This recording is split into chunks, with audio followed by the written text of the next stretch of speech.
पिछले दिनों से देख रहे हैं कि जिस तरीके से केंद्र सरकार जब पहले बार सत्ता में आ रही थी उस समय में छात्र युवाओं से वादा किया था प्रत्येक साल 2 करोड़ रोजगार देने की। लेकिन जब सत्ता में आया, सत्ता में आने के बाद जो युवा रोजगार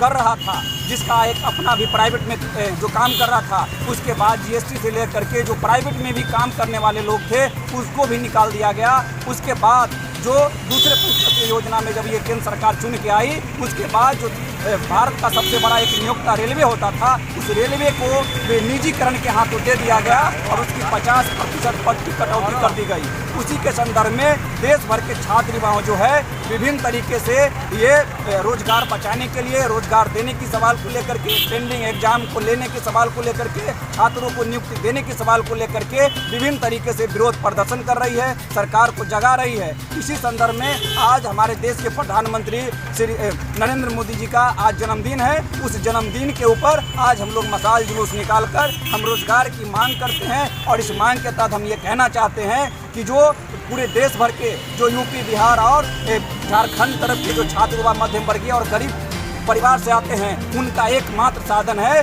जो रेलवे की नियोक्ता और सरकारी नौकरी करना। क्योंकि यहाँ पर कोई इंडस्ट्रियल एरिया नहीं है, कोई फैक्ट्री नहीं है, इसीलिए बहुत बड़ा संख्या जो है इस तरह के नियोक्ता में जाता है और इन लोगों का कोई काम नहीं है, किसी तरह का कोई रोजगार नहीं है। इसी संदर्भ में आज हम सरकार को ये कहना चाह रहे हैं कि आप रेल बेच रहे हैं, यूनिवर्सिटी बेच रहे हैं, आज जो है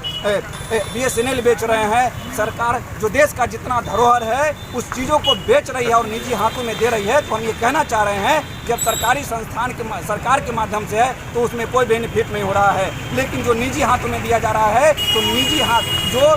टाटा बिरला अंबानी है उनके पास कौन सा जादू का छड़ी है कि उनके हाथ में जब जाएगा तो देश में जो है मुनाफा आने लगेगा और उससे जो है सरकार की रेवेन्यू बढ़ जाएगी। ये सवाल पूरा देश का छात्र युवा पूछ रहा है और ये सरकार को जगा रहा है कि आपने 34 करोड़ छात्र युवाओं को सपना दिखाया था रोजगार देने की, लेकिन आप उस युवाओं के